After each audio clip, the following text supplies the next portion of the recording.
வணக்கம்.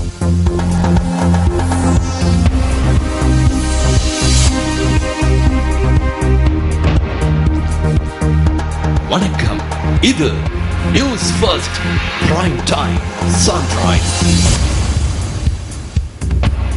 அனைவருக்கும் இனிய காலை வணக்கங்கள். நீங்கள் இணைந்து கொள்வது பிரைம் டைம் சன்ரைஸ் காலை நேர பிரதான செய்தியுடன். இன்று டிசம்பர் மாதம் 2ஆம் தேதி செவ்வாய்க்கிழமை. மலர்ந்திருக்கும் இந்த நாள் அனைவருக்கும் மகிழ்ச்சி பொங்கும் நாளாக அமைய வேண்டும் என்று நியூஸ் ஃபர்ஸ்டின் சார்பாக எமது வாழ்த்துக்களை தெரிவித்துக் கொள்கின்றோம். காலை நேர பிரதான செய்தியில் முதலில் தலைப்புச் செய்திகள். முகமதுலாவை லொய்னோன் தோட்டத்தில் வீடொன்றின் மீது மண்மேடு சரிந்து வீழ்ந்ததில் 2 பலி. கேகாலை மாவட்டத்திற்கு மண் சரிவு அபாய எச்சரிக்கை. நாட்டில் கடந்த காலங்களில் காணப்பட்ட நிலைமையை சிலர் மறந்துள்ளதாக ஜனாதிபதி மஹிந்த ராஜபக்ச தெரிவிப்பு.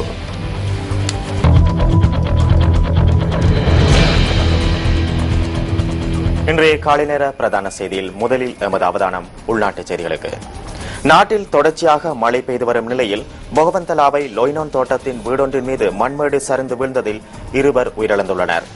இதேவேளை நிலவும் மழையுடனான வானிலை காரணமாக கேகாலை மாவட்டத்திற்கு மண் சரிவு அபாய எச்சரிக்கை விடுக்கப்பட்டுள்ளது.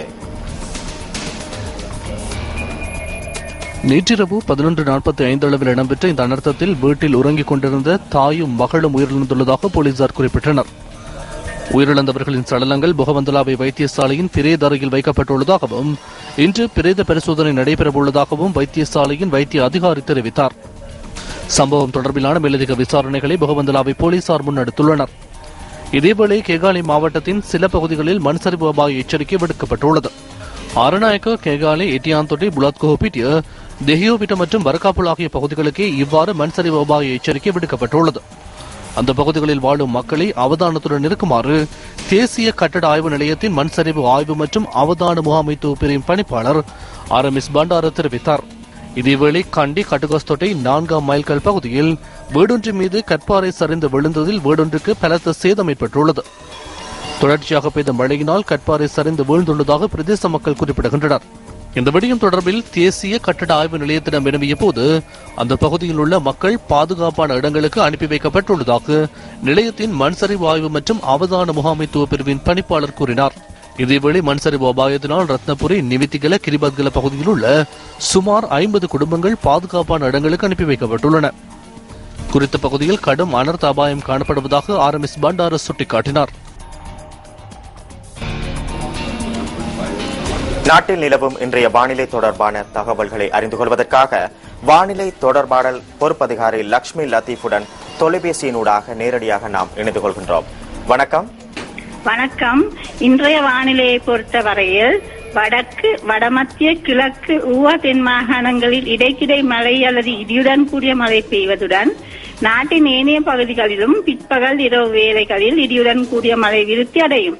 இடியுடன் கூடிய மழையின் போது அப்பிரதேசங்களில் தற்காலிகமாக கடும் காற்று வீசக்கூடும்.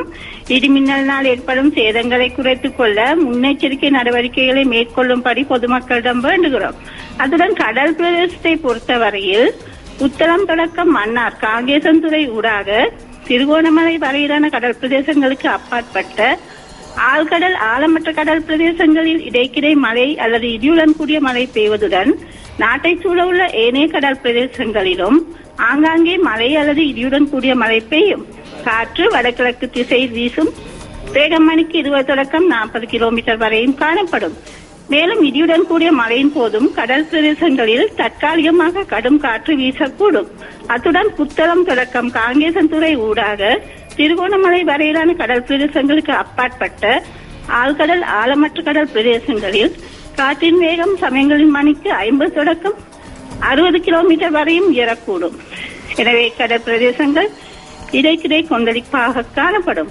நேற்று காலை 8:30 மணி தொடக்கம் இன்று காலை 5:30 மணி முடியுடன் யாழ்ப்பாணத்தில் 89.3 மில்லிமீட்டர் மழை வீழ்ச்சி பதிவாகியுள்ளது. வணக்கம். நன்றி அந்த வானிலை தொடர்பான தகவல்களுக்கு.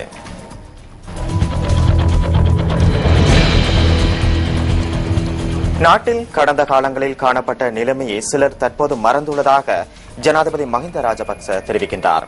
பல்கலைக்கழக பேராசிரியர்கள் மற்றும் பல்கலைக்கழகத்தின் கல்விசார் ஊழியர்களை அலரி மாளிகையில் நேற்று சந்தித்த போதே ஜனாதிபதி இதனை தெரிவித்தார். அபிவிருத்தி தொடர்பில் கதைக்கும் சந்தர்ப்பத்தில் சிறந்த நிர்வாகம் இல்லை, துஷ்பிரயோகங்கள் அதிகரித்துள்ளன, நாட்டில் அதிக குற்றங்கள் இடம்பெறுகின்றன என தெரிவிக்கின்றனர். எனினும் கடந்த காலத்தை மறந்துள்ளனர். கடந்த காலங்களில் காணப்பட்ட நிலைமையை தற்போது காணப்படும் நிலைமையுடன் ஒப்பிட்டு பாருங்கள். தற்போது நாட்டில் பயங்கரவாத சட்டம் இல்லாது செய்யப்பட்டு அவசர கால சட்டம் நீக்கப்பட்டுள்ளது. விமர்சனம் செய்யும் உரிமையை பாதுகாத்து தற்போது மாற்றங்களை ஏற்படுத்தியுள்ளோம். ஆனால் இந்த நிலைமை கடந்த காலங்களில் காணப்படவில்லை.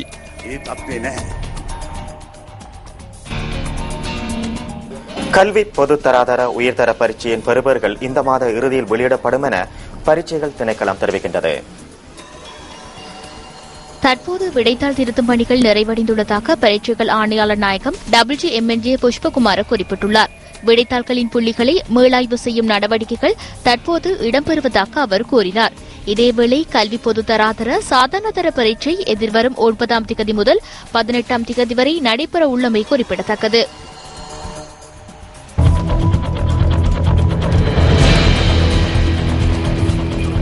கோரம் இன்மையால் மேல் மாகாண சபை மற்றும் கிழக்கு மாகாண சபை ஆகியன நேற்று ஒத்திவைக்கப்பட்டன. மேல் மற்றும் கிழக்கு மாகாண சபைகளின் அமர்வுகள் இன்று காலை 9 மணிக்கு ஆரம்பமாக உள்ளன.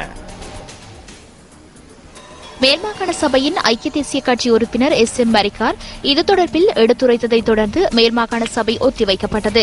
2015ஆம் ஆண்டிற்கான வரவு செலவு திட்டம் மீதான குளிநிலை விவாதம் நடைபெறும் சந்தர்ப்பத்திலேயே சபை அமர்வு ஒத்திவைக்கப்பட்டிருந்தது. சபையில் 35 உறுப்பினர்கள் பிரசன்னமாக வேண்டியிருந்த போதிலும் அந்த சந்தர்ப்பத்தில் 32 உறுப்பினர்கள் மாத்திரமே சபையில் இருந்ததால் அமர்வு இன்று காலை வரை ஒத்திவைக்கப்பட்டது. இதேவேளை கிழக்கு மாகாண சபையில் வரவு செலவு திட்டம் மீதான வாக்கெடுப்பு நேற்று மாலை இடம்பெற்றிருந்த போதிலும் கோரமின்மையினால் அமர்வை இன்று காலை 9 மணி வரை சபை தவிசாளர் ஒத்திவைத்திருந்தார். இதனையடுத்து கிழக்கு மாகாண சபையில் எதிர்க்கட்சி மற்றும் ஆளுங்கட்சி உறுப்பினர்களிடையே நேற்றிரவு அமைதியின்மை ஏற்பட்டிருந்தது. எதிர்வரும் ஜனாதிபதி தேர்தலை நியாயமான முறையில் நடத்துவதற்கு அனைத்து தரப்பினருடனும் விசேட கலந்துரையாடல்களை மேற்கொள்வதற்கு இலங்கை மனித உரிமைகள் ஆணைக்குழு தீர்மானித்துள்ளது. எதிர்வரும் சில நாட்களில் இந்த கலந்துரையாடல்களை முன்னெடுக்க உள்ளதாக ஆணைக்குழுவின் சட்ட செயலாளர் சட்டத்தரணி நிமல் புஞ்சிகேவா தெரிவித்தார். இதற்கமைய தேர்தல்கள் ஆணையாளர், போலீஸ் மா அதிபர், சட்டம் மற்றும் ஒழுங்குகள் தொடர்பான அமைச்சின் செயலாளருடன் கலந்துரையாடல்களில் ஈடுபட உள்ளதாக அவர் கூறினார்.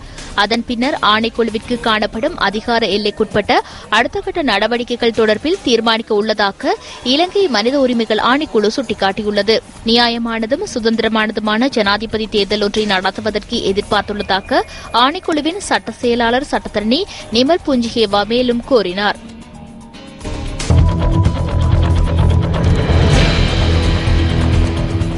இன்று நடைபெறவுள்ள மகாபோல புலமை பரிசில் வழங்கும் நிகழ்வில் பல்கலைக்கழக மாணவர்கள் கலந்து கொள்வது கட்டாயமானது என உயர்கல்வி அமைச்சு தெரிவித்துள்ளது.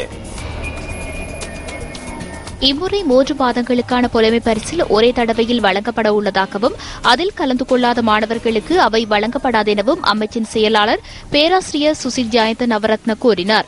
இதேவேளை ஜனாதிபதி தேர்தல் அறிவிக்கப்பட்டுள்ள நிலையில் இவ்வாறான நிகழ்வை ஏற்பாடு செய்து அரசாங்கம் நன்மையடைய முயற்சிப்பதாக அனைத்து பல்கலைக்கழக மாணவர் ஒன்றியம் தெரிவிக்கின்றது. அதனால் இந்த நிகழ்வை புறக்கணிப்பதாகவும் ஒன்றியத்தின் ஏற்பாட்டாளர் நஜித் இந்திகா குறிப்பிட்டார்.